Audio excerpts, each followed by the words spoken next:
రాహు కేతుల రాశి మార్పుతోటి 18 మే 2025 నుండి డిసెంబర్ 4, 2026 వరకు అంటే రాబోయే 1.5 సంవత్సరం పాటుగా వృశ్చిక రాశి వారికి ఎలాంటి శుభాశుభాలు ఈ యొక్క రాహుకేతు గ్రహాల ఇంపాక్ట్ పడుతుంది, ఎలాంటి ఫలితాలు ఇవ్వబోతున్నారు, ఎలాంటి రెమెడీస్ చేసుకుంటే బాగుంటుంది అనేది క్లియర్గా చూద్దామండి.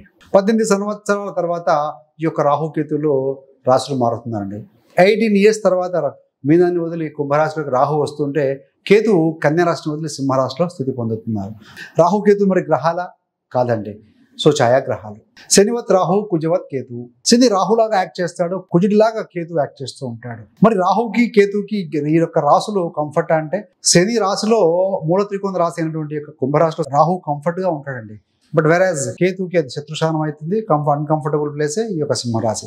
మరి ఫలితాలు ఎలా ఉంటాయో చూద్దాం. ఈ యొక్క వృశ్చిక రాశి మరియు వృశ్చిక లగ్నం ఫలితాలు ఏ విధంగా చూసుకోవాలి అని చాలా మంది కామెంట్లు అడుగుతూ ఉంటారండి. రాశి నుండి ఎప్పుడు ఎమోషనల్ గా మానసికంగా జరిగే ఫలితాలన్నీ కూడా చంద్రరాశిని చూసుకోవాల్సి వస్తుంది. ప్రాక్టికల్ గా జరిగే లైఫ్ ఈవెంట్స్ అన్ని కూడా లగ్నం నుండి చూసుకోవాల్సి ఉంటుంది. సరే, వృశ్చిక రాశికి 4వ స్థానంలో రాహు వస్తున్నాడు. 4వ స్థానం అంటే ఏంటి? వాహనము, property, mother health, family happiness, vehicles ఇవన్నీ కూడా ఇండికేట్ చేస్తాయండి.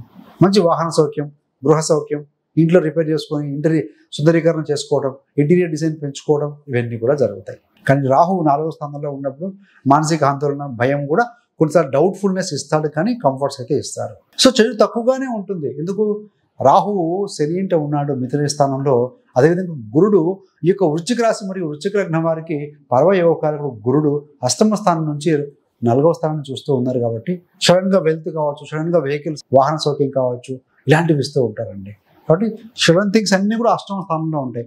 అష్టమంలో శుభగ్రహం గురుడు ఉన్నాడు, సో 4ను చూస్తూ ఉంటాడు. కాబట్టి ప్రయాణాల్లో కాస్త జాగ్రత్తగా ఉండడం సరిపోతుంది. డిగ్రీ స్థాయి విద్యార్థులు అద్భుతంగా రాణించగలుగుతారు, కానీ కొన్నిసార్లు రాహుమయం వల్ల మీకు సోషల్ మీడియా, నెట్వర్క్ ఇలాంటి వాటి మీద దృష్టి పెట్టడం వల్ల కొంత డైవర్ట్ అయ్యే అవకాశం ఉంది. కాబట్టి so you have to be very very careful in education. అందుకనే ఫోకస్ అని చెప్తూ ఉంటాం. ఎక్కడైతే కనుక మనం ఫోకస్ చేస్తామో అక్కడ ఎనర్జీ ఫ్లో అవుతుంది.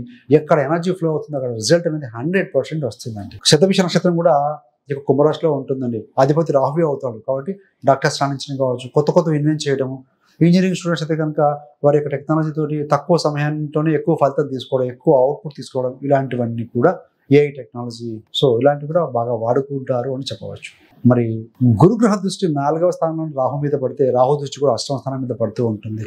అంటే ఏదైనా భూముల కొనుగోలు, అమ్మకాలు సడన్ గా చేసే అంశం, ఏదైనా ట్రాన్సాక్షన్ అనేది జరిగే అవకాశం బలంగా ఉంటుంది. కేతు అన్నప్పుడు ఎక్కడికి వెళ్తారు అంటే 10వ స్థానానికి వెళ్తారు. 10వ స్థానం కేతు సహజంగా డిటాచ్మెంట్, కాస్త వైరాగ్యం,